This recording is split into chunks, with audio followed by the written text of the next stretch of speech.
You know, we usually treat our passports like they're this absolute ironclad right. But legally speaking, is that little booklet actually a permanent guarantee, or is it more like a fragile conditional contract? Welcome to our latest explainer. Today we're diving straight into that invisible, incredibly high-stakes tightrope walk between your individual freedoms and the power of the state. We're going to explore the fascinating push and pull of this relationship. It's a classic balancing act, right? The state grants rights, but it demands loyalty. Meanwhile, the citizen demands freedom and pushes back hard against any overreach. So by looking at specific constitutional laws, civil rights, and some political sociology, we can actually map out exactly where the boundaries of this relationship really lie. Okay, let's dive into this. Here's our roadmap for today. First up, status and citizenship. Then, loss of belonging. After that, freedom of expression and its limits. And finally, the anatomy of populism. Let's get right to it. Starting off with part 1, status and citizenship, which is really the absolute foundation of belonging. To ground some of the dense legal theory we're going to be talking about, let's look at a highly specific case that actually went all the way to Germany's Federal Constitutional Court. Picture this. It's 2001 and a Nigerian man acquires German citizenship. But there was a catch. He had actually submitted a forged work certificate to get it. Years later, during a criminal trial for narcotics trafficking, this fraud was totally uncovered. So the local authorities immediately moved to revoke his citizenship retroactively. Which brings up a massive question, doesn't it? If you lie to get into the contract, does the state have the absolute right to just erase your citizenship as if it literally never existed? Well, to understand how the court ruled on that, we have to look at the history that shaped Germany's constitution, the Basic Law. The incredibly strict protections surrounding citizenship in Germany stem directly from the catastrophic abuses of the Nazi regime. During that era, stripping away citizenship, specifically from Jewish Germans and political dissidents, was used as a calculated, legal precursor to physical destruction. Basically, the state completely erased their belonging first. Because of that incredibly dark history, the modern German constitution makes it extremely difficult for the state to just take away someone's citizenship, even in cases of outright fraud. That brings us to part 2, loss of belonging, or what happens when the state pushes back. So, the absolutely crucial point here is understanding a very specific legal distinction within Article 16 of the Basic Law. The Constitution strictly forbids what is called Entziehung, which translates to arbitrary, unjustified deprivation. Basically, the state cannot just wake up one day and decide to strip you of your rights on a whim. No way. However, the law does allow for Verlust, which translates to a justifiable loss. Now, this kind of loss can only happen under highly specific, completely foreseeable conditions that are written into law, where the individual essentially triggers the loss through their own actions. And crucially, it generally cannot leave the person stateless. And this distinction is at the heart of a very real, very current debate happening right now in the German Bundestag, their national parliament. Lawmakers have been actively debating expanding the rules around this idea of a justifiable loss. Specifically, they're looking at whether a dual citizen who travels abroad to join and fight for a foreign terrorist organization has essentially broken that fundamental contract of loyalty with the state. The core argument here is that integrating into a foreign armed militia is such a massive turn away from your home country that it potentially justifies the loss of citizenship, provided, of course, that the person has a second passport and wouldn't just be left stateless. And this brilliantly illustrates how modern citizenship isn't just a national issue anymore, it's a European one.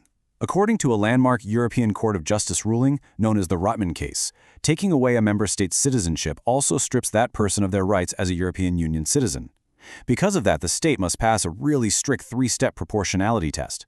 They have to weigh, number 1, the severity of the offense, number 2, how long the person has actually held the citizenship, and number 3, the possibility for the individual to regain their original nationality. The state just cannot sever that tie without proving it's entirely proportionate to what the individual actually did. Moving on to part 3, freedom of expression and its limits, or the limits of your voice. Get this, Germany actually offers massive protections for free speech. The non-governmental organization Freedom House gives it a staggering 95 out of 100 on its global index, classifying it as highly free. Under Article 5 of the Basic Law, you are completely free to fiercely criticize the government and be pretty much as provocative as you like without any fear of censorship. But let's map out exactly where the limits of those freedoms lie. Because while the protection is incredibly broad, it's definitely not absolute.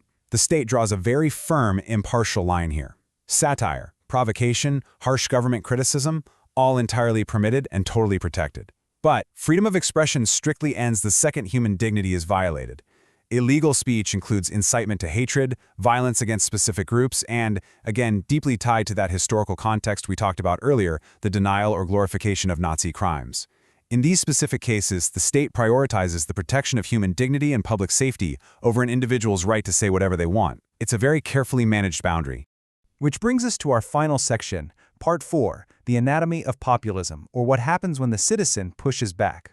Let's zoom out to the macro level for a second. What actually happens when citizens start to feel like the state has overstepped its bounds? Well, this brings us to sociologist Corinne Priester's fascinating analysis on 21st century populism. We hear populism thrown around all the time, usually just as a negative buzzword, right? But Priester distills it into a very specific postmodern phenomenon. Modern populism is fundamentally a revolt against the modern welfare state. It's anti-elitist, heavily anti-statist, and it champions individual responsibility. It really positions itself as the ultimate defense of the hardworking middle class, who often feel totally squeezed by what they see as an overly bureaucratic system.